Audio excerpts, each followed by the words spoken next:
This coral reef tank behind me is 300 gallons and it almost completely crashed. I'm gonna tell you how I avoided it and how you can avoid it too. There's 7 things you need to know and you need to check off the box before you leave on your next vacation. Coming up.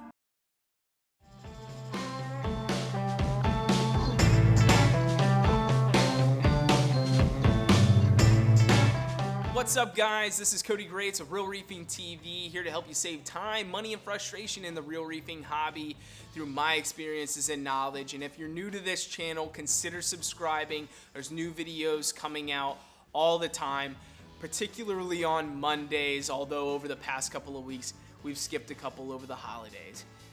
But thank you so much for joining me. We're going to get into the content right now. Now I'm going to tell you guys exactly what happened in the scenario, and this is a real story, true story, on what happened to this 300 gallon while I was away for a week in Ohio. We went up to Ohio to visit some family for Christmas, and I got some alerts that were not good news. Now, luckily, I was able to fix a couple of things, and I'm going to fill you in on exactly how all that went about at the end, but I want to kind of bring you along the entire story. So my wife and I and the 2 kids, we headed up in the truck, headed up to Ohio, and first thing I do is I make sure that my fish are really well fed. You know, you don't necessarily need an automatic feeder, although if your fish are acclimated to one and you're comfortable using one, you can use an automatic fish feeder. I just don't. I like to feed my fish by hand. That's just me, though. And so I make sure that my fish are really well fed leading up to the trip. So a couple of days beforehand, I'll start feeding a little bit heavier, maybe a couple more times than I would normally feed. And so that way I get them their stomachs really full before the vacation. And so if it's about a week, I'm not worried about it. I got a fish buddy that I can call over and have him come in and feed the fish for me if I need it, but I try not to bother him if I don't have to. So for a week, the fish are fine, they'll be okay. As long as you feed them heavy beforehand and they're all healthy, they'll be fine. The next thing that I do is visually inspect all my corals and my fish and make sure that they are healthy. You know, I also want to check all of the equipment too, because the equipment are the life support. It's also what pumps water up into the tank and drains it down below and all this other sort of stuff. So this mechanical stuff can fail, so it's a good idea to try to mitigate any of that risk that you possibly can. So check power cords, make sure you have drip loops, make sure that they're plugged in all the way, that they're not halfway hanging out or something like that.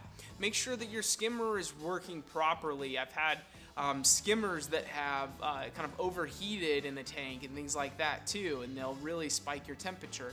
I've had other failures as well. Heaters are another point of I don't know if this is the right word, but point of contention for tanks. They can fail as well, so really important to check all of your equipment, make sure that it's working as it should. Oh, and if you're noticing over here, the wet sleeve is just because I was in the tank earlier scraping off some algae and got down towards the bottom. So salt reef shirt guy. Anyways, so now the next point is making sure that you don't make any changes to your tank, like adding new equipment that you weren't running previously, like a change to the tank. So that would be things like adding a biopellet reactor or a brand new skimmer, or adding brand new lights, a brand new heater, or anything that's like brand new that you haven't been able to test and just make sure and monitor that it's working properly. You want to wait to do those things till you get back. I know it can be really exciting. You get a new piece of equipment and you want to throw it on right away, but if you're leaving in a couple of days for a week, it just may not be a good idea to put it on right then. Give it a little bit of time and wait it out. Wait till you get back and then get it all set up. It'll give you something to look forward to. Okay, so the next thing you want to do is make sure that everything is kind of refreshed, if you will. So you want to fill up your auto top-off reservoir, make sure that's filled up all the way, and make sure that you're keeping in mind how much water your tank is going to need. I know that my tank goes through the auto top-off reservoir, and here I've got this is a 300-gallon tank, And down below, I have about a 7-gallon auto top-off reservoir that holds the RODI fresh water for evaporation. And I know that that lasts about 5 days. And so what'll happen is I'll run out of that water in there, that 7 gallons, and then I'll lose a gallon or two within the sump, and that only lowers the water level just a little bit, so I'm not too concerned when that happens. So if I'm only gone for a week, it's okay. If I'm gone for longer than that, what I'll do is I'll open the ball valve on my RO unit to continuously feed water into my auto top-off reservoir. It can be dangerous, so if your auto top-off does fail, it will continuously pump water from your auto top-off into the tank, and since my auto top-off reservoir is being fed straight from my RO unit, that could be disastrous. So I try to avoid that whenever possible. Sometimes I'll just have my reef buddy come on over, flip it on, come back a couple days later, and turn it back off, just to be on the safe side.